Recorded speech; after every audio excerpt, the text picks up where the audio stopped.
I am so excited to have you all here. Maybe I'm not live yet. It's still spinning. I want to welcome you guys all to the Run Hard, Fuel Harder nutrition group. This group is going to cover all aspects of nutrition for runners, specifically female runners. We're going to be talking about how our hormones impact everything that we do and how we can use nutrition to our advantage working with our hormones, as well as when you think about other aspects of life, how to use nutrition and your hormones to your advantage with your training cycles, with your strength training, with your sleep, when you should be maybe focusing more on sleep and less on pushing hard in your runs and in your workouts. So there's a lot of different moving parts, but it's all exciting. And once it's explained to you, it will be simplified. That's my goal. It's to give you as many tools as possible to understand who you are as a female athlete and to really help you become more in tune with your body so you can recognize when things are not clicking, when they're not in flow, if something is wrong, but also if you are maximizing your training cycle to really hit and reach those goals that you want to achieve. So we're going to cover a plethora of micro topics within nutrition and running. We're going to be talking about macros, but no, we're not going to be counting macros. But I need you to understand the macros of and the purpose behind carbohydrates, proteins, and healthy fats, and that we need them all. We're not going to be cutting out carbs. We're not going to go low carb. We're not going to do keto, which we're also going to dive into why keto is not for females specifically, but also specifically why it's not for runners. Now, yes, you can say, I can think of one, I'm not going to name them or name her, but there's one runner specifically on Instagram that talks all about keto and how it's benefited her.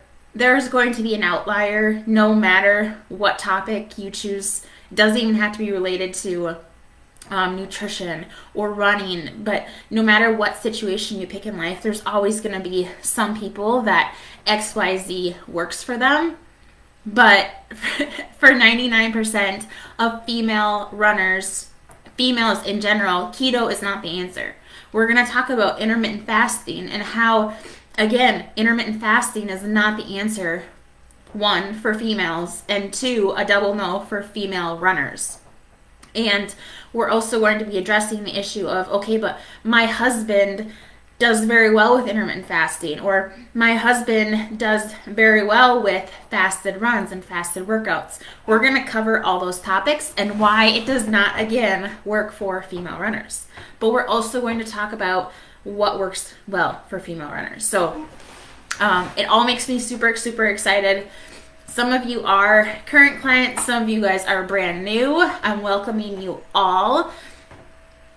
I do get emotional when I talk about this stuff because it has completely changed every aspect of my life. And I will dive into my story later, but I want to keep this a little bit short. Now, I have two groups going. I have the Facebook group, and I also have those that do not have Facebook or who do not want to be on Facebook right now. So I have live videos. I also have recorded videos that everyone will get access to. So if you see me reference someone or one of my clients, and you don't see them, like if you're in the Facebook group and you don't see their name in the Facebook group, they're not on Facebook, they're in the private group, but they're still getting all the same content, and vice versa. Those that are in the private group aren't going to see those that are in the Facebook group. But if I have permission to share your story or to mention your name, I will do that. If you want to connect with someone, I definitely encourage that, and I can facilitate that connection. So we're going to dive into macros, what they are, why we need them. We're not eliminating anything. We're not cutting anything out. We're not cutting out food groups. You can eat the carbs, you can eat the avocados, you can eat the fruit. There's nothing that we're saying, no, you can't eat that. Specifically, we're going to talk about the importance of carbs and the importance of protein as they relate to running. Protein specifically for females after your workouts and also beforehand and also first thing in the morning for breakfast. So we're going to be talking about pre-workout, pre-run nutrition, post-workout, post-run nutrition, why it's crucial for females. We're going to talk about if you are not working out or running or both in the morning, why you should still be eating breakfast within an hour of waking up. We're going to talk about your metabolism in that sense, but also your hormones because it impacts both of them. We're going to, again, address common trends like low carb, keto, intermittent fasting. We're going to look at the research behind it and what the research says for the majority of the studies are actually based on males, 18 to 22-year-old males. There's not a single 18 to 22-year-old male in either of these groups. There's not a single male in either of these groups. So we need to look at the research that's done on females.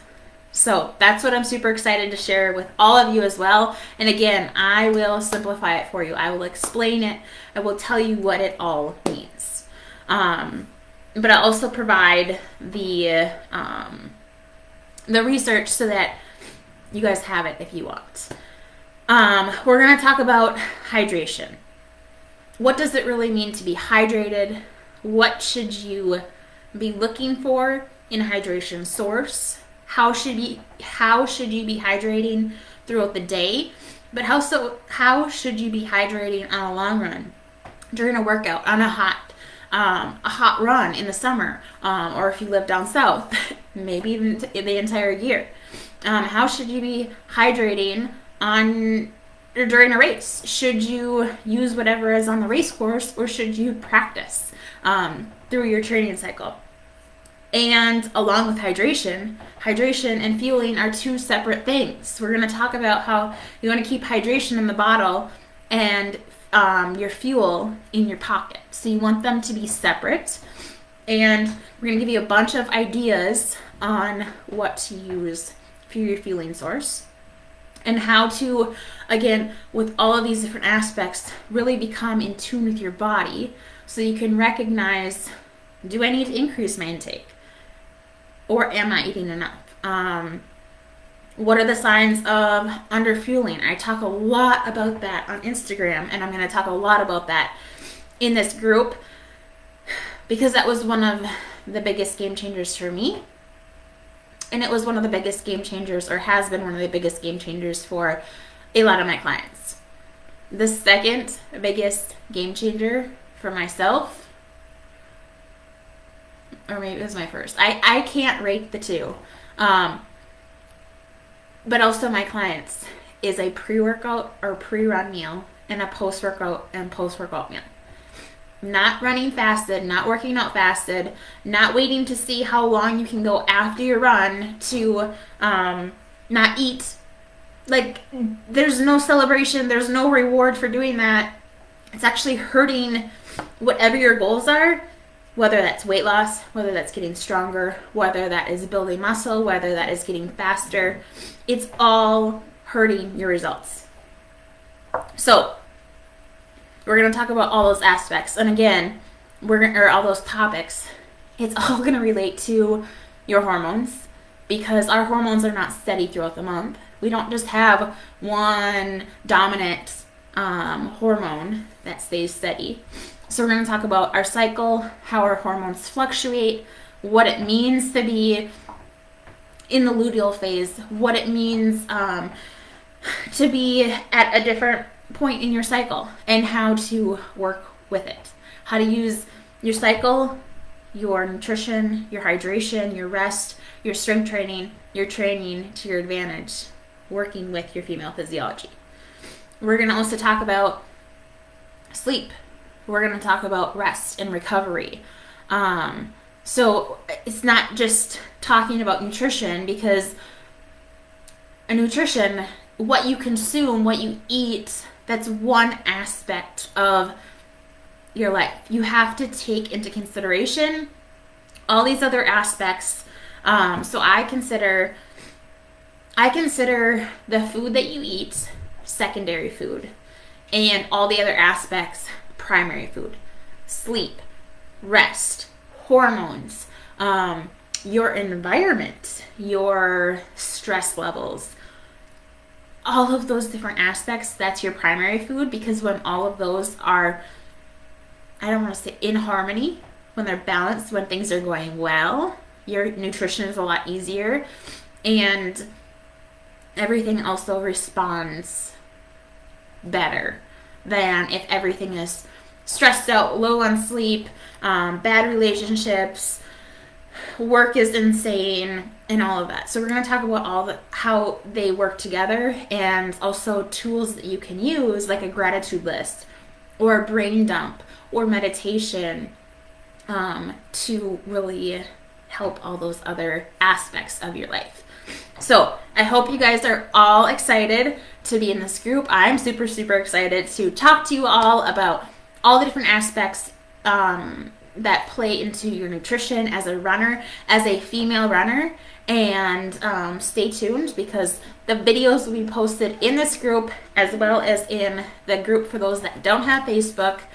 And we're going to have fun. We're going to learn together. We're going to share ideas, share things that have worked well, share resources, share